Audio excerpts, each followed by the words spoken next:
Today is November 11th.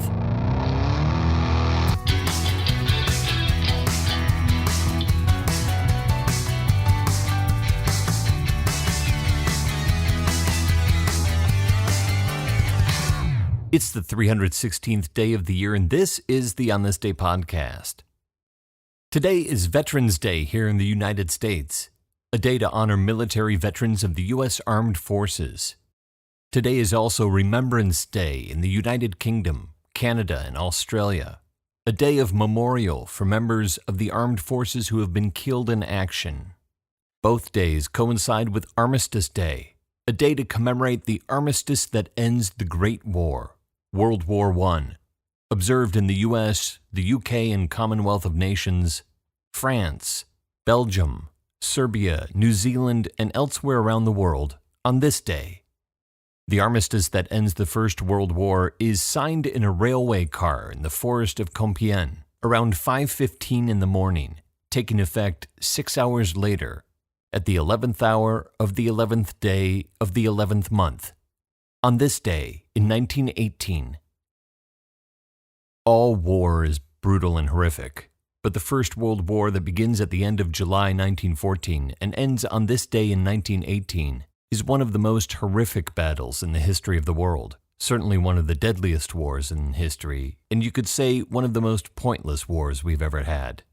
It begins after the assassination of Archduke Franz Ferdinand of Austria in 1914, which we talked about back on June 28th.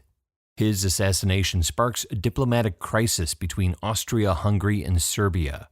Austria-Hungary's declaration of war on Serbia triggers a ripple effect in the strategic alliances of European powers, and miscommunications and faulty analysis of troop movements results in Germany's invasion of neutral Belgium and Luxembourg in order to execute a preemptive attack on France.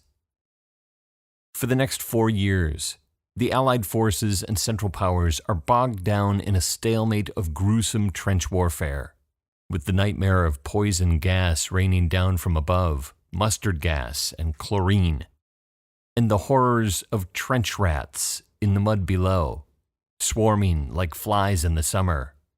One U.S. veteran recalls sleeping wrapped up in his blanket with a lump of cheese at his feet, quote, as a bribe to the rats to spare my face.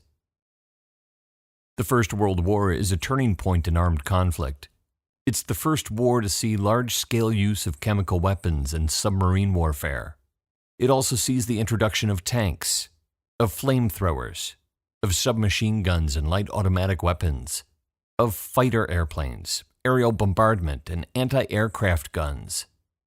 After the armistice on this day in 1918, the war is referred to as the war to end all wars.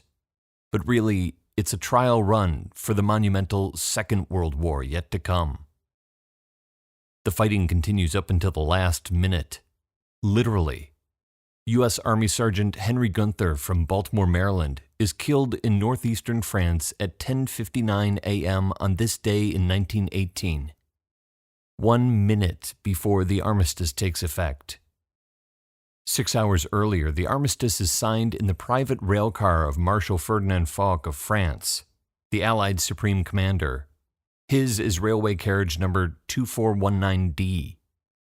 After the war, the railcar is returned to regular service, and then years later, it's returned to the very spot in the forest of Compiègne where the armistice signing takes place, a monument to the end of the war and the defeat of the German forces. It is in this very rail car that 22 years later, in June of 1940, Adolf Hitler demands and receives the surrender of France, choosing the exact spot of the German surrender in 1918 for the French surrender in 1940, an act of humiliation for the vanquished and retribution for the Germans, who after the First World War suffer national disgrace and economic ruin. The domestic forces that carry Hitler to power, but I suspect the irony is lost on him. After the armistice that takes effect at the 11th hour of the 11th day of the 11th month, on this day in 1918, the peace is negotiated for another 7 months, until the Treaty of Versailles is agreed to in June of 1919, ratified and made official in January of 1920. But back in Paris on this day in 1918, a shot is fired from the Eiffel Tower to signal the 11th hour. Flags are unfurled from government buildings and bells ring out all over the city. On the Western Front, Allied soldiers meet their German foes in the no-man's land between their trenches and offer each other cookies and sausages, all they have with which to celebrate. In the UK and Commonwealth nations, Remembrance Day evolves out of Armistice Day. The tradition since the first anniversary in 1919 is to observe 2 minutes of silence at 11 a.m. on this day. And a red poppy, a remembrance poppy, is worn for the first time in 1921, inspired by the poem In Flanders Field by Canadian Lieutenant Colonel John McCrae. The red poppies, the color of blood, known to bloom on some of the worst battlefields of Flanders in Belgium. There are 50 days left in the year.